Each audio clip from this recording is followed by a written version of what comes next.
especially for Sensei. What would you say? Obviously, black belts are very hard to earn, but other than that, what do you think was your hardest, as far as you were concerned, belt to earn? Oh, that's a good question. Probably my yellow belt was probably the hardest, because when I first started in class, I was the first one in class that tested. I had no idea what was going on. I mean, I obviously knew and was ready, but I had no idea how the test would go. We always tell y'all come watch belt test, right? I had no idea what was going to happen, how it was going to go.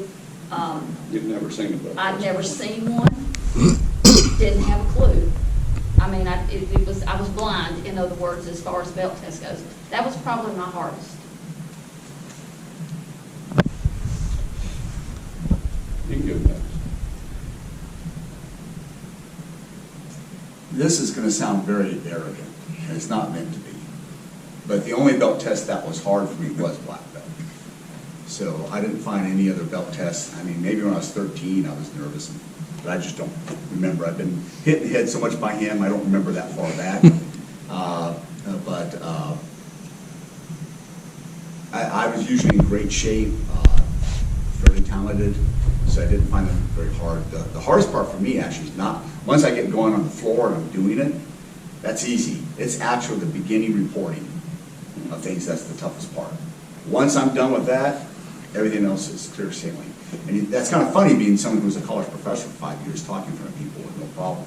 But that's the toughest part. Going up in front of that board or the instructor and bowing in and reporting who you are and what you're doing, that's where I would get tongue-tied. And another reason why that was the toughest part is I technically have a speech impediment. I used to stutter. I couldn't say my R's. And once in a while that still will come up, but it's rare now. Going to speech therapy all the time. And so that was the tough point. Once I could get through that, I can kick and hit things. That's fun. So the black belt's was the toughest one. Nothing else was that tough. And I can say this, actually my 8th dan was tough for one reason. It was one kata, advanced kata. And anybody knows me knows I'm not a kata guy. And I had to really he told me what kata I had to learn, and I had to teach it from YouTube. And so trying to find the pacing right and get it down and practice it over and over. I'm not particularly a great kata practitioner. And I think he did that just to torture me. He did good. He did really good. But I had to practice over and over and over again. And the discipline of no one's there to watch me. You know, I'm a 7th dan, and I got multiple black belts. Pick it out, find this guy, and this guy, and see if he's doing it right. And they're all doing a little bit differently. And then practice and practice and practice. That was actually difficult for me because I'm not necessarily a kata guy. I mean, when you have a black belt test, for example, and it's 8 hours long, whatever I can miss up in a kata, I know, okay, well, for my 2nd dan, they'll probably throw that at me, which they did. But I can wow them over on everything else to where they'll go like, yeah, we're not really going to fail. You know, sure, I mean, but when all you got's a kata, that's it, and you better get it right. And so that was probably actually the 2nd hardest one. 1st dan and 8th dan. The Q grades, no offense. Besides the reporting, everything was super easy. Yeah, for his 8th dan test, I never taught him a kata. You know how I always tell you guys I'm 30 curveballs? Yeah, for his 8th dan, because he knows me probably as well as my wife knows me, you know. And so I knew he was preparing for everything under the sun. Right. And so I picked out a black belt kata that we do not do, and Kido Kemeru. And I said, you got 2 weeks to learn this kata and get to Charlotte and perform. And I knew it because I'd learned it from another style. And I had no idea because he got black belts from other styles too, but I didn't think he knew this kata because we'd never had a conversation about it before. So I picked it out and I said, you've got to figure out how to learn this, learn it, and come and show it to me in 2 weeks. So he did, and he killed it, and then the fighting after that, I think that relaxed you. Fighting usually stresses people out, but that relaxes That relaxes me. Even at my old age, I enjoy that. I think there were 3 belts of mine that was the toughest one. That was the yellow belt, simply because, like you, I had never seen a belt test at that time. I was in a class, and obviously people, there were every belt rank you can think of, to include black belts in there. But I was new in there, and by the time I tested, nobody had tested in front of me, so I'd never seen a belt test. So I knew that I was ready for it, like you said, but I'd never seen one. And without seeing a test and going straight to it, there's always an unknown out there. So that was the first one. My first black belt test I thought was pretty difficult. And then my 8th dan, I think. No, my 9th dan was, because I thought that my 9th dan test, I had retired from the military, moved to Charlotte, and none of my instructors lived around here. So Hunchy White kind of picked me up as my instructor. And once he did that, I started training with him, and he had asked me how long it had been since I'd been promoted, where I got my last promotion at, who done it, and all that kind of stuff. And he said, well, I think you need to prepare yourself. He said, you probably need to be promoted again in a year to 2 now from now. And so I prepared for it, and I thought, well, 9th dan, because typically some styles, 9th dan is considered Grandmaster also, 9th and 10th. And I said, well, you know, it's going to be like a job interview. I won't have to do very much. And Buddy was out wrong. For 2 straight weeks, wasn't it? I went to Lancaster, South Carolina, and got it handed to me. Because every time I went down there, literally, with the exception of Sundays, I went down there 2 straight weeks, 6 days a week for 2 weeks. And he had a room full of his black belts down there, as well as him. And we're not talking, all of them were master or grandmaster, well, master level black belts. And they just tortured me for 2 weeks. And I'm going up there 9th dan. I thought it was going to be like, you know, well, son, this because we know your background, we know your resume here, you deserve this. And yeah, I was wrong. Well, many styles, that's what they do too. At a Yeah, certain they level, do. That's, Yeah. yeah. And so I got beat to death. I done caught it. I was sick. Weapons sparring with weapons, just all kinds of stuff. And I'm like, holy cow, that was an eye-opener for me. And it wasn't that I felt like I was too good for it. It's just, you know, I've had friends before that were 9th dans, and they're like, hey, you know, once you get past your 7th or 8th, it's all cake from there. And I thought it was going to be cake, but Hunchy didn't think so. So I ended up biting it. I passed it, but it was difficult. After the first night or 2, I came back to Mary Beth. I said, they're killing me. I said, they are absolutely killing me. I was sore. I was bruised for 2 straight weeks. Actually, 3 weeks, the week after that. And he sent me to different schools, and he'd called the instructor there. I'm sending one of these guys up there, and I'd have to make a road trip. I'd go down to him, and he said, tomorrow you're making a road trip to this school. You're going to go in there and you're going to teach, and this is what you're going to teach. And just some crazy stuff, but if you want something, you've got to do what your instructor basically tells you to, you know. You've got to be willing to, because nothing is, in good martial arts, nothing's given to you. You've got to be loyal and dedicated to what you do. And it costs a lot of money to go up for my 8th dan test. And, or my 9th dan, I keep saying that, my 9th dan. And so I'm like, hey, if I'm going to pay this and put the effort in, after that first night, I'm like, I had that military attitude. Nothing's getting the best of me. I refused to quit. So I refused to quit, and I had a lot of money invested into it, and I'm like, they're going to kill me, but I ain't stopping. And so after about 2 weeks, they're like, hey, you done all right. And he still didn't promote me for, what, about 2 weeks after that? When they come to Charlotte and done a ceremony and promote me, he said, I'll let you know, but you're doing okay. So for 2 weeks, I'm like wondering, you know, what the heck, you know, but it all turned out good. And he said, I never had any doubt with you. He said, that's just the way things are. And I said, okay, I trust you. You know, you have to trust your instructors, right? You know, trust the process. How many times have I said that? Next. How did you start this from How did I start martial arts or this style? martial? Martial arts? I started when I was a really young kid. How old are you? I'm not gonna tell you, but I started younger than you. Who's the youngest? Is anybody below 10 in here? Yeah, I started younger than you guys. But I really didn't, in all honesty, I didn't take martial arts really serious until I was around, I don't recall the exact age, but maybe, I don't know, 9, 10, 11, something like that's when I started taking it serious. The first few years I didn't take it serious. I was in, I was out, I was with it.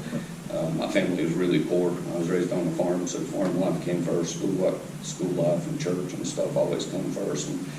And so I was in and out and stuff. And then in middle school, we had a guy that was coming in teaching boxing. And I always liked to fight, so I joined the boxing club, if you will. And he said, hey, you're tough, you're fast, and stuff like that, but you're uncoordinated as all get out. And that's paraphrasing what he actually said to me. So he said, I think it would help you a lot to find a martial arts school. He didn't know I was going because I didn't act like I was in a martial arts school. So about that time is when some of y'all met Kyoshi Ray. About that time is when I hooked up with Kyoshi Ray, because he had a good reputation, and I knew that I would take it serious if I turned there, because I knew he'd force feed it, and he did it. So, but I started younger than that. Oh, for me? Well, it goes back to actually, I first didn't start taking martial arts until 13. But I had always wanted to after I saw my first Bruce Lee movie at the age of 8 years old, called Return of the Dragon, a.k.a. Way of the Dragon. And that was thanks to Charles Durio, who took me to see that movie at the Base Theater in Fairchild Air Force Base, Washington. And so I had this build-up for 3-4 years of just wanting to take it. Finally, by the age of 13, I was able to take it. But I took it seriously as part of my life. I had the posters, and I had all the books, and I worked out all the time. But, and I'm not just saying this because we're, brothers from another mother, but when I really took it serious, like, okay, I'm going to commit to being the best in the world, as I look at it, is when the first time he and I sparred. Second time we met. Yeah, second time we met, yeah. The first time we sparred. After that, I said, okay, I'm going to take it serious. And it's a great story, but it's absolutely true. He'll tell you, my talent was pretty good. I always can get by and can win on my talent level. And then we were sparring, and let's just go light. And not even 10 minutes into it, 2 minutes into it, we're going at it pretty good. And I threw what I kicked that I laid out people 60, 70 pounds heavier than I am. And we were the same weight. And I threw that kick, and he just turned around like a top. He goes, woo! Hardest I've ever been kicked, and came right back at me. And I went home and said, all right, I got to commit myself. The next time I kick something like that, he ain't coming back at me. And here I am, I'm still here. Coming back at me, so I still train under him. You need an answer from me on that question, Jackson. You do? Okay. Well, I was older than both of them put together when I first started martial arts. A lot older than you are. I took my very first class with Soke when I was 47. That's right, the eyes got this big. I was looking at it like that too. So I was a lot older when I first got started in it, because I never had the opportunity like you guys have. I didn't know anybody that took martial arts. All I knew about it was Bruce Lee's movies, Steven Seagal movies, that type of thing. I'm seeing the Karate Kid movies, wax on, wax off, that type of thing. That's all I knew about it. I didn't know anything about it, really. And when I met Soke and found out that he had started a school, I thought, maybe I'll try it and see exactly what it's all about, just like some of you guys have come in and tried it to see what it's all about. And that's how I got started, and here I am 16 years later. Still at it.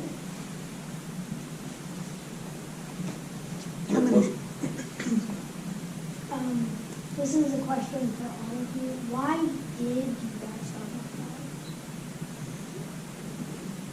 arts? I think mine was just out of pure curiosity. I was a farm kid working, like I said, working my butt off, mom and dad working very disciplined. And I was, even at that young of an age, I liked sports, playing, different things in the neighborhood with kids. But It was new at that time, hadn't been in the United States a long time at that time, and I'd heard about it, but I didn't know anything about it, and it was curiosity. I think that's why I started. Yes, it was back to that Bruce Lee movie. I knew I couldn't be Superman, but I could be Bruce Lee or better. So that's taught me. To me, that was a magical world, and I was hooked from that day on. That's a good way to put it. It is magic. When you're sitting there watching a movie and these guys are flipping people all around the place and throwing them through walls and all that stuff that they do in the movies, it's cool to watch that kind of thing.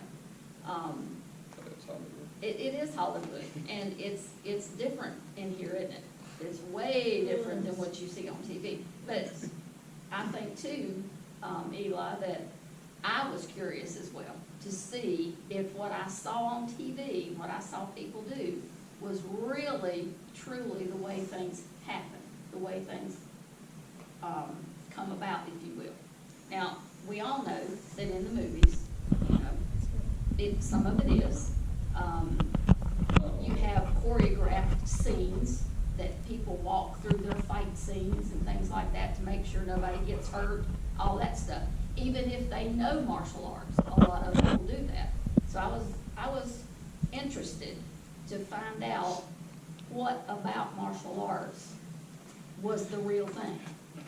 So that's what got me started, was I wanted to see where it went, what it did, what it was about. That's a good question.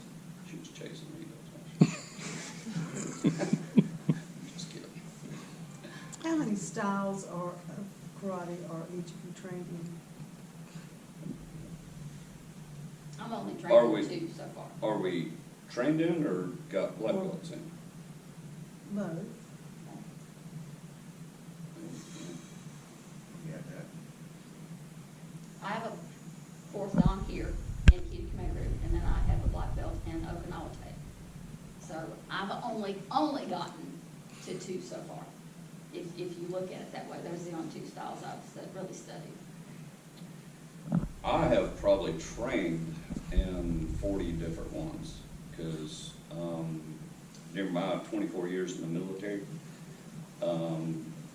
if I either got stationed somewhere or if I got deployed somewhere, and you talk to other people that you're stationed with and deployed and stuff, and of course my love for martial arts was way before I went in the military, then that's always a topic that came up. And if they knew something that I'd never worked out at, or especially if they were an instructor, I picked their brain, I trained with them,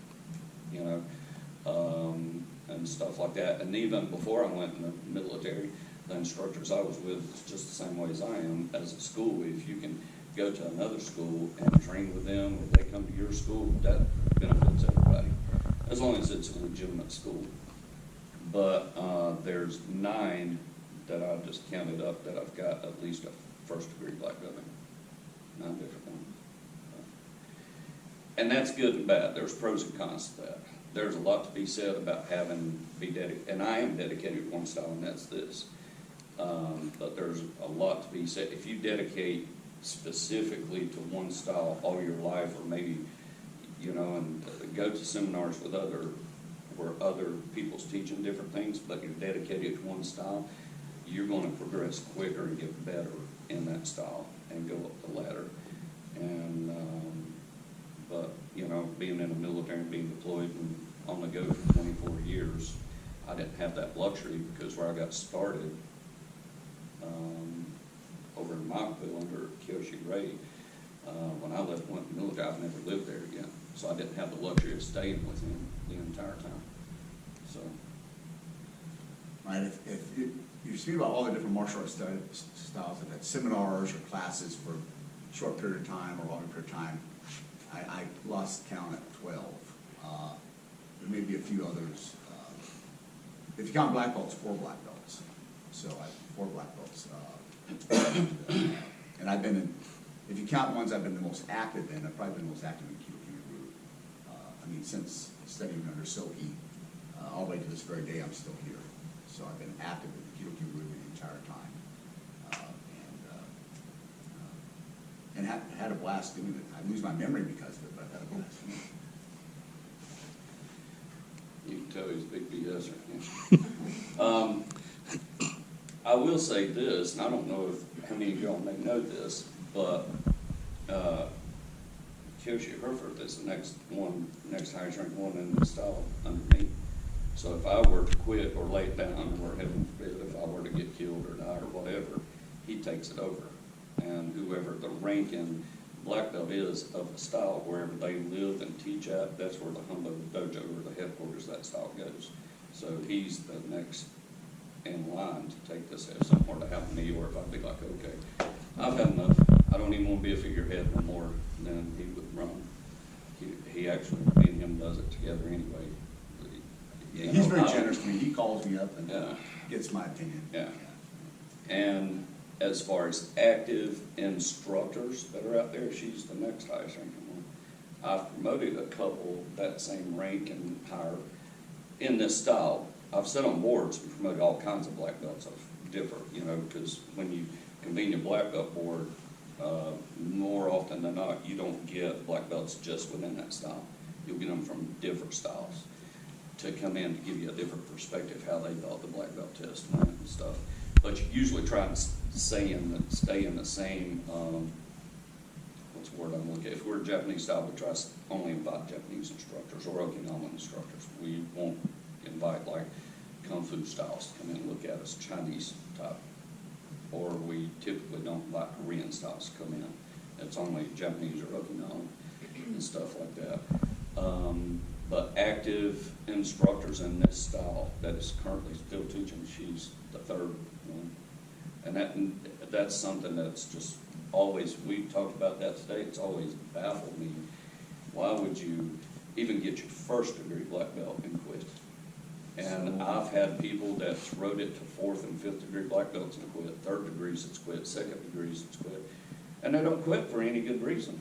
They just be like, I figured I'd give it up and try something else. I mean, more often than not, it's for a stupid reason. And I was like, why? How can you put that much, literally, blood, sweat, tears, time, and money into something just to throw it away? Because hopefully, good Lord's willing, I'll live in my 80s or more. And I would love nothing more than come in here 80-some years old with a cane, watching someone here running this school, but having a test, and they invite me to come out for the test, and and still be involved, some way be involved. Maybe teach them, maybe not teach them, but somehow still be involved in it. But that's the difference in making it part of your life and just as a hobby, just something you want to do. And to me, and I know it is to him and her too, it's part of their lives now. I don't think he'll ever quit. I don't think she'll ever quit. As a matter of fact, she pushed more than I did when we moved up here and closed the school down in Charlotte to hurry and get this one going. So, yes, sir. How old were you when you got your first black belt? Yeah. I want to think about this one. I think I was 16 or 17. But I'd been studying for about 10 or 11 years by that point. But I think I was 6. The instructor that I got my first one with didn't really believe in promoting anybody to black belt unless they were at least 18 years old. And I thought that actually it would take me that long. And I guess he just had pity or mercy or something on me since he wore me out for so many years and tried to kill me, and I kept coming back. But hey, maybe this guy's got something going for him. And let me take a black belt test. But I think I was 16 or 17. I was his assistant instructor and helped him teach when I graduated high school. So. Taking a guess, 28, 29, something like that. You see why they're looking at me? Well, I think hers is more of a compliment than mine and his is, Yeah. because That's right. I don't know. She's had two things going against her, and this is not a sexual comment or not a comment as far as like sex, male, female, whatsoever. But typically, if you see a female taking martial arts and get their black belt, they're doing it in their teens or 20s. After they get out of their 20s, usually by the 30s or 40s, I mean, I could probably count on two hands how many I know that got their black belt after they hit 30 or more, you know? So I think what she's done is just an absolute compliment to people that are older in age, you know, because she was 50-some years old, 50, 51? I started. 51 years old when she tested for her black belt, and she was a female, and you just don't hear that. To me, I think hers is more of a compliment than mine and his put together. Personally, that's me. But, you know. We started my first class in February of 2010. In October, on my birthday, in 2014, I got my shodan. Well, that's when your black belt ceremony was. That's when my ceremony was. You took your test. To do it. So I You was took your 51 test years 3 old. days before that. By the way, when he said an 8-hour black belt test, that's how long it took for his 8th degree. Your first shodan test is a 3-day test. And we go at it all day and usually up into the night for 3 straight days, just to see how bad you're going. Yeah, it's literally, when we explain it as a crucible, it's a crucible. You know, we will push you to your very limits. And we were also talking about this today too. We will push you to your limits to see if you want to quit. Because if you want to quit, if you don't want to be a black belt more now, we don't want you in this style. We want you to want it. And if after 3 days of us pushing you and torturing you, and I say torture, and I'm not saying beat, although the fighting is there, but it's just 3 straight days of PT and doing this and doing that. And, okay, let's jump back to this. Show me this technique again, and just, you know, bouncing all over the place and just pushing you for literally 3 straight days. On the 3rd day is when we usually promote you, but we start 2 days in front, 2 or 3 days in front of that on your first black belt test. In this style, the first one's the hardest one to get. And then after you get the first one, they're usually, it depends on which one you get, but an average between 6 to 8 hours long after you get your first one. But that first one, we want to see how bad you want to do it.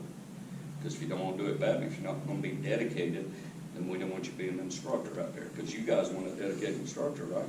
If you're going to dedicate your time, you want a dedicated instructor. Well, we want to make sure that when we promote a black belt to go out there to possibly open up our school or something, we want to be a dedicated instructor. So we're going to test you and see how dedicated you are. And if you're not going to cut the mustard, we don't want you. And out of all the styles that I've ever been involved in, whether it's trained or gotten a black belt, there's fewer black belts in this style than any of the ones that I've ever met. Yeah. So, I mean, even though I'm not a jarhead, a Marine, but their little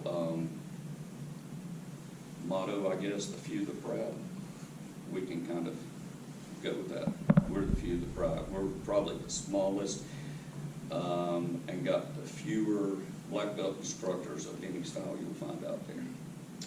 You know, but the ones that we do have teaching out there are very dedicated and very good at what they do. And hopefully we can have at least one, hopefully a bunch out of Yeah, I this. can't see why you can't. Yeah. You got some talented people Yeah, here, there is. yeah, hardworking people. If I can piggyback on that, I will say this though for Soke, and I was telling him this, I've told him this a couple times though. No one treats his black belts as well though, as Soke and Sensei. Since she's married him, she has jumped in there full model on that as well, even before she was a black belt. The black belts get treated exceptionally well. When you get your first on, your belt is going to be paid for. Now, that may seem like so what? So the belts you guys are all wearing is about $10, all right? Give or take. This belt's about $250. Costs more now. Yeah, with that. I just took a guess. Because, you know, I've got a few of them. Yeah. But they're and That belt is Japanese made. yes. This is made by Japanese, and it's handmade by Japanese. And I have several of these. Every one of our black belts gets a handmade Japanese belt. And every rank you get one, you don't have to go put on that rank, he gets you a new belt. So think of that. You don't just get the one black belt. Now, I typically, my first black belt I give it away as a gift to somebody who got promoted, because that's also kind of a tradition. You give your belts away at certain times. But I have a black belt still that's 30 years old from my second dan.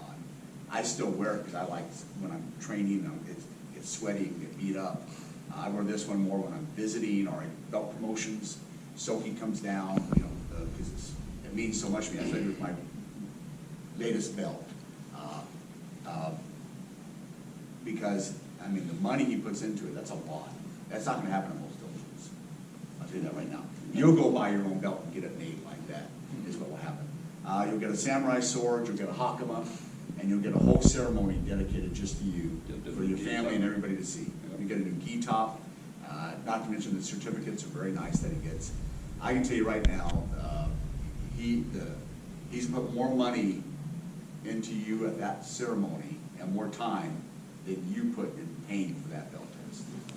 I can guarantee it. I've seen all over the world, I've been all over the world. No one treats his promotees as well as Soke. And I give Sensei the credit too, because she's the second half of that money, who says, yeah, I gotta spend those resources and time. I mean, really, you gotta have a partner who says what? Yes, we can do that. So he's not getting rich off any of this. And that's why I'm so careful when I get my next ranking belt from him. I only use it for, like, when I travel, when I go places, when I do a seminar, or when he arrives, or a belt. All belt promotions I wear this belt. And before this one, I wore my other master belt that he got for me. Because there's a lot, there's a lot that goes into it. There's a lot that goes into it. Yeah, more so you would imagine. Right. Wait till you get hopefully somebody will stay, hopefully a lot of you will, and get your black belts. And once you do that, and you start seeing black belt promotions and black belt ceremonies, you realize, because I get all my black belts involved, and you realize how much goes into that and stuff. And you guys heard me say it in here a ton of times. I take care of my black belts. I take care of students, but my black belts are the ones that runs the schools. And I take care of my black belts because they take care of me. And I've got their back because they got my back, and that's just the way it works. If you, loyalty, discipline, respect, honor, all that stuff, that's off our Bushido code. Over there, it runs both ways. It's a two-way street. It's not just a one-way street. It's a two-way street. And all my black belts know that. I treat them good because I expect them to treat their students good. Treat them good by beating them to death and giving them good, hard training and make sure that they earn what they get. Because, I don't believe giving somebody a false sense of security or setting them up for failure. How many times have we said that? We set you up for success. And we're not going to give you a false sense of security. You either know that you know your stuff, or you know that you've got to work a little harder at it. And I'll say one more thing also for Soke is, and I've known a couple other people like this, but there's very few. Most of the places out there, and I'm not trying to knock them down. They have good intentions. They're trying to there's a place for a lot of the schools out there. But you're going to have very few head instructors, or even your local sensei, who you guys, and he's probably going to be like, why did you tell him that? I don't even call him at 2 in the morning. If you had a real emergency, and you were to call Soke at 2 in the morning, he would do what he needed to do to help you. One style, one family, right? Right. And your name is Jackson, right? So are you the only white fellow seen here? No, okay, couldn't you see the hands up. What's your name? You two could say, can I talk to you? I got a personal thing I'm going through. I need some advice. Yeah, buddy. Where do you want to meet? You want to come over here? You want to meet you at the dojo? If he can do it, he's going to do it. And there's very few people who will do that. Very few people who will do that. Lead by example, right? We preach that too. Jason? Yes. On each of you, what is your worst injury that you've achieved from martial arts? From martial arts? Yes. Wear and tear injuries or at the moment injuries? At the moment injuries or wear and tear? Overall. Overall? Okay. Probably shouldn't answer that kind of question right here. because I don't know, I need people coming back.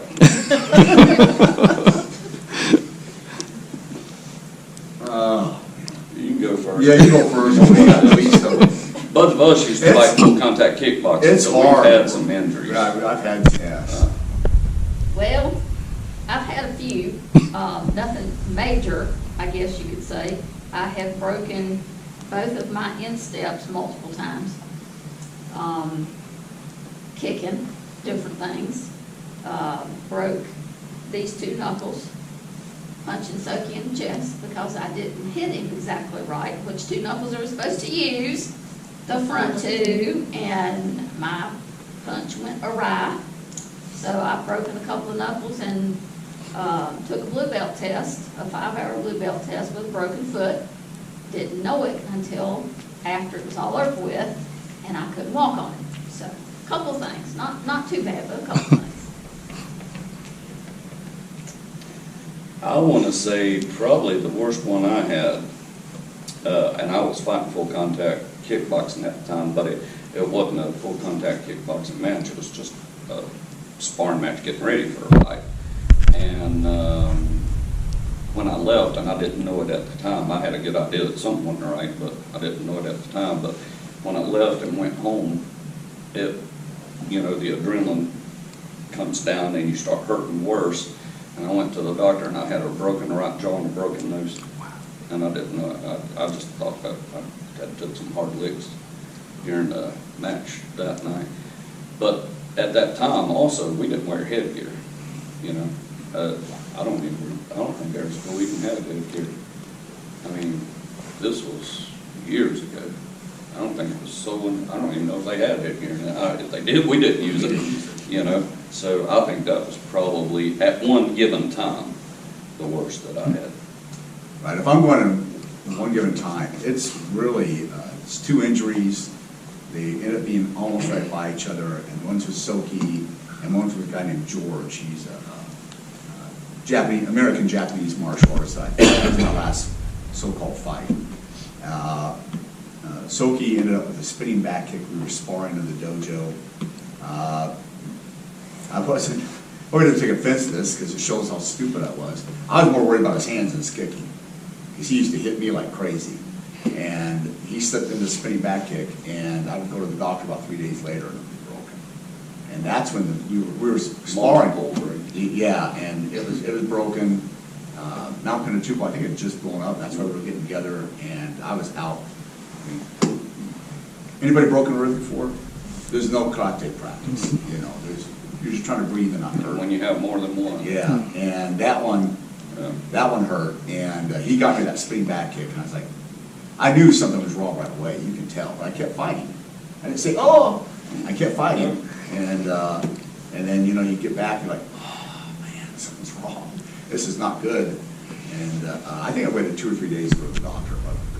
And the next time I was against George. I was in Hawaii. He got me with a reverse punch of all things, and quick. And I was 35. He was like 21. Super great kid, super nice, super fast. And I waited about 5-6 days, and I went to the base hospital there. Actually, it's an all military hospital trip where I went to the ER. And thought, this is really hurting bad. Something's wrong. It turned out it wasn't broken. But the doctor explained to me it was bent. They took an X-ray. And what made this was, yeah, it was ripped, yeah, above the ones you broke. And so it was, because he mentioned that, by the way. Oh, you've had broken ribs before. Yes, because they can still tell, Yeah. So it was bent in, and the doctor told me, he says, I was in the emergency room longer than I thought I should be. I thought, what's really wrong? I mean, they took X-rays. I'm sitting here, And I know if it's broken, what can they do for you? Give you a narcotic and some muscle relaxer and say, you're good to go, right? Well, when it was bent, he brought in another doctor, a female doctor, who says, yeah, she's an orthopedic specialist. She says, well, we got good news and bad news for you. And he goes, what do you want first? I'm like, just kidding. He says, well, it's not broken. I go, wow, why does it hurt so bad? He says, well, that's what she's here for. She says, it's bent. See that, how it's curved like that? And she said, and so it's not broken, and you'll heal faster than it's broken. And I go, well, that's good news. And he says, and then he chimes in and he goes, yes, but here's the bad news, Staff Sergeant, because I was in the military after doing He says, we can give you a narcotic, but we can't give you muscle relaxer. The muscles have to spasm to pop that rib back out. That's why you're in so much pain. Did you have that? They're spasming. Did they have to spasm? Did they give you muscle relaxer? No, I No. actually had a massage therapist who. Oh, really? Wish I'd have known him. So he said the muscles have to spasm to pop that thing back into place. And then once that happens, you have about 3-4 days of discomfort. And I said, well, how long is that going to take? A couple of weeks, we don't know. That's what it's doing right now. That's why it's spasming all the time. And they can't give me a relaxer because the muscle relaxer stops what? Spasm. It's supposed to stop spasms. So I went about 2 more weeks, and finally I could tell, oh, that's over. And that was just sore for a couple of days. But that was painful, man. So I can say I've never been illegally high, but medically, pop those things like crazy. Anybody else? Got anything? So when were you helping your first study? Good question, David. For me, mine was, it was before I went to the military. I was teaching with my instructor when I graduated high school, right after, I think it was in 81, I think, for sure. And I just basically branched off my instructor that I was having him teach. We both were teaching. We had 2 schools, and I was teaching one because I told him I was thinking about opening up one. So we opened up another one, and that was mine, and I was teaching there and still going to the other one. But I think it was 1981. 93. That one I can remember off the top. Oh, I didn't open it, and I just talked with him. She goes where I go. I go where you go. Yeah. Who else has got a question? Soke, what prompted you to form your own style of martial arts? Gosh, I don't even know. Looking back, I'm trying to think what I went at. A lot of what went into it is a lot of BS that I had saw around, and how a lot of things that really started out as good traditional martial arts started getting watered down. Politically, just watered down, and they were getting away from what really done that, and what really brought all that here. I know that was part of it. I wouldn't say that was all of it, but that was a part of it. But if I had a suggestion to anybody, I'd be like, no matter, and I had a lot of backing, and I had a lot of support, but I would tell everybody, don't never try to do that. Because, I went broke for trying to do that. And it was all the time, no, this isn't right. You need to fix this, you need to fix that, because you have to have an organization that will support it, that will certify it too. You can't fix it, you gotta fix this, you can't fix that. No, that's not right. No, this is not right.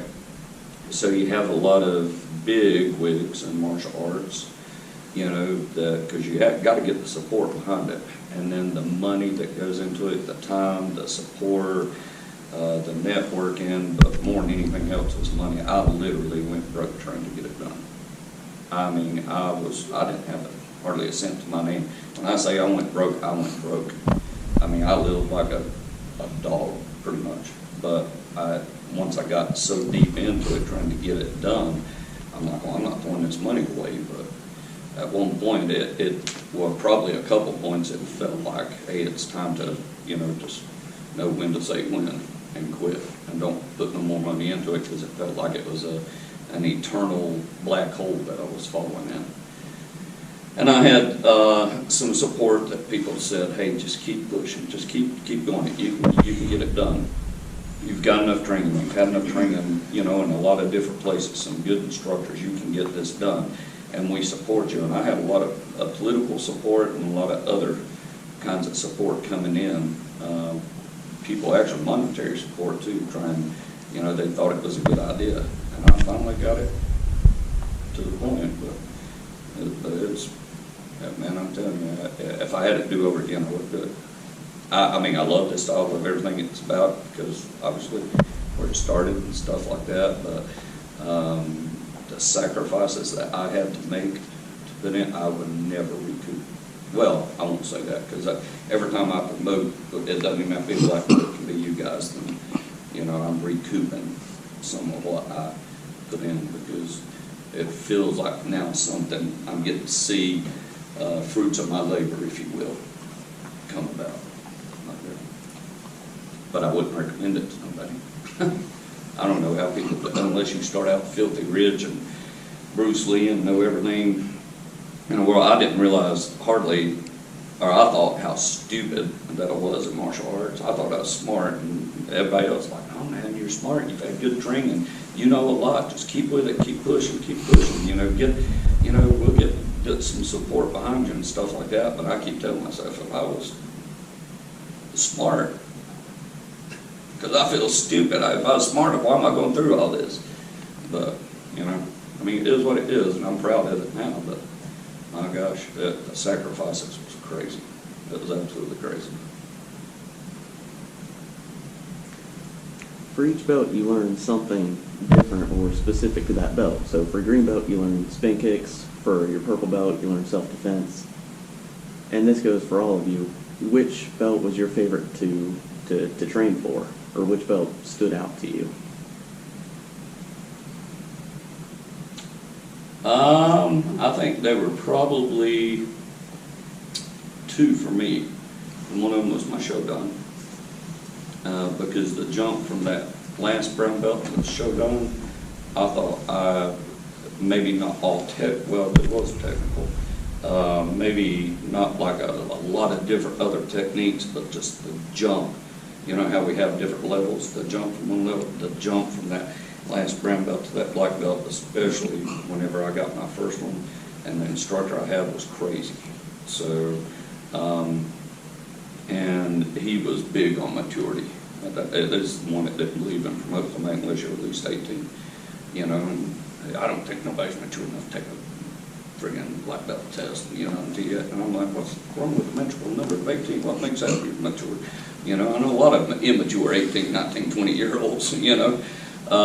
But, you know, I mean, I'm not going to argue my instructor, you know, because that's not good stuff to do. So I think probably that one, and and I'll combine these other two together, was my 9th and 10th. Hunchy White's a different animal. And he was one who I got my last two promotions in, and they were really similar. A lot of people think that they pencil whipped him to green. Again, he didn't. How much time did I spend with Hunchy White? Months with him, you know, and with NUCA, which is National Universal Karate Association, headquartered out of San Antonio, Texas, because that's who he's affiliated with. With NUCA, with their board, with Hunchy, and still going to his school and stuff like that, and you know, just. But I think those two, my first black belt, and I'll combine the 9th and 10th together. For me, anyway. Q grade for sure was green belt. I got the green belt. Like, woohoo! Yes, I belong. I finally feel like I belong. Karate was me since day one. You know, I walked in and I was like, yeah, this is me. But I felt at the level. I mean, as a white belt, junior belt. I mean, there wasn't any competition. So when I got to green, I thought, okay, these are guys who can, you know, fight back, and I can learn and get tougher. Second dan in Dojo, because again, katas are a challenge for me, and they knew that. And it's like, you know, not only did I have to learn, get better at the katas and do all these katas for Hanshi Dan, that's my Dojo instructor, but I even had to do a kata with him at a demonstration in front of an audience. And he's a very good kata practitioner. Very good kata practitioner. That's Dan Head. Dan Head, a very good kata practitioner. There's nothing more nerve-wracking than having to do that with your instructor who's very good at it. And at that, you're pretty mediocre. Now, if you want me to spar him, sure, I'll tear him. I've been trained by the best. I'll do that. Yeah. But no, he wants me to kata and synchronize with him. And so that was tough for me. And then the 8th dan, because I had to learn the kata myself. You know, it's difficult learning the kata. Matter of fact, you guys have gone through Kyoshi through these katas. When I went through Kyoshi, they were different katas. We have a different series of katas. So, right, different katas. So I've had to spun myself up on these katas and try to compartmentalize. And then all of a sudden, you have your instructor who you love to death say, and he didn't tell me I have to do it, but he says, you want to do it? Yes, sir. That's kind of how I look at things. This is what you got to do. You still want to do it? Yes, sir. And then say, like, why did he pick that? Jiminy Christmas trees. Tell me to go fight somebody. You know? I'm all in. And that's real. So those are really what's difficult for me, to sit there and put it together, piece it together, break it down, spend that time. And then I think if you're a really good martial artist, you're always self-questioning. Am I really getting this right? Am I getting the right angle? Man, I'm going to look like an idiot, you know, and you're getting this, you're practicing it, and doing it. That, for me, someone else could probably watch it. At least I gave you a Japanese kata. Yes, thank God. I didn't tell you to do some crazy Korean. Yeah. Chinese form. Chinese form, I would have been really gone. But for some people, you know, they can probably, how many people consider yourselves good at kata? Go ahead and raise your hand. There's nothing wrong with saying, yeah, I'm good at it. Okay. So you guys are good at kata. Then if you're good at kata, you can probably watch a kata and go like, all right, I got this, and just imitate it. Okay. I can do that with other things in the martial arts. I can't do that with kata. So really breaking that down and going through it with stuff. So I'd say 2nd and 8th dan, and then Q grade, I think I was happiest when I got to my grade. That was just like, woo, yeah, I'm going to make it all the way now. You know, that's how I felt. Q grade, I would think mine would probably either been my blue or my first round. One of those two. I'm going to agree with Kyoshi Herfurth as far as a Q grade. I think my green belt as well, because by that time I got to going from beginner level to intermediate level, I actually felt like I knew what I was doing, and I had a better understanding of what I was doing. Pieces started coming together. Everything started, the pieces of the puzzle started to fit together. So I realized at that point that I was really invested in what I was doing.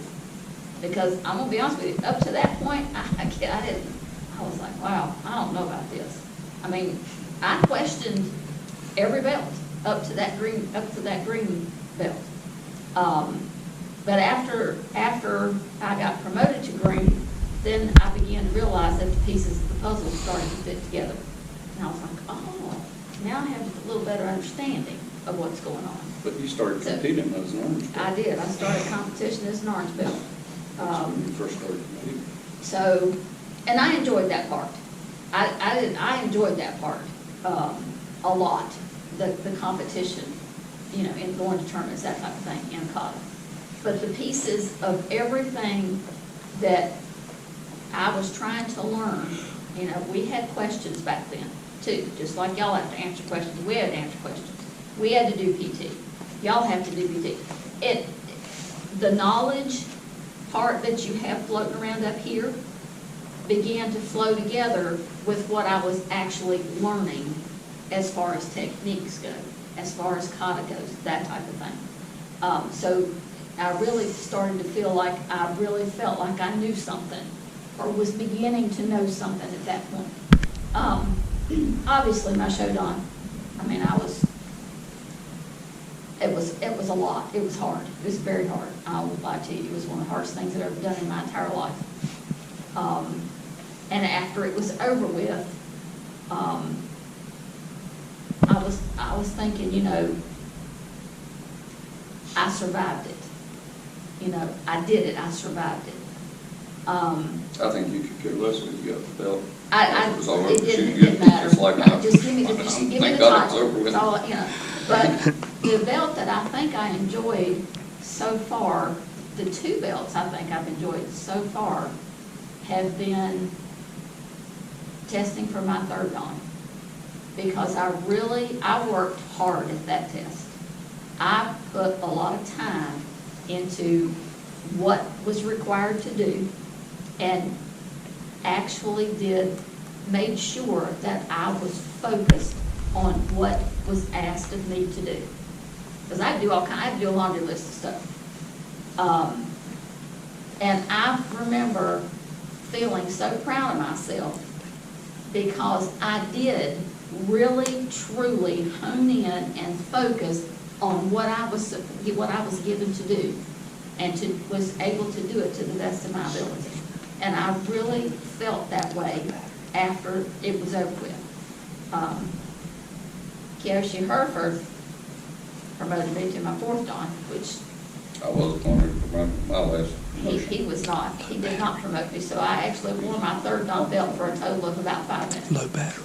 And then Kyoshi Herfurth promoted me to 4th dan. Excuse me, So- real quick, let me get a. I never promoted her. Her last belt to me was her 3rd dan. I never promoted her to the 4th dan. I don't have a problem with him doing it, I just didn't do it. He did.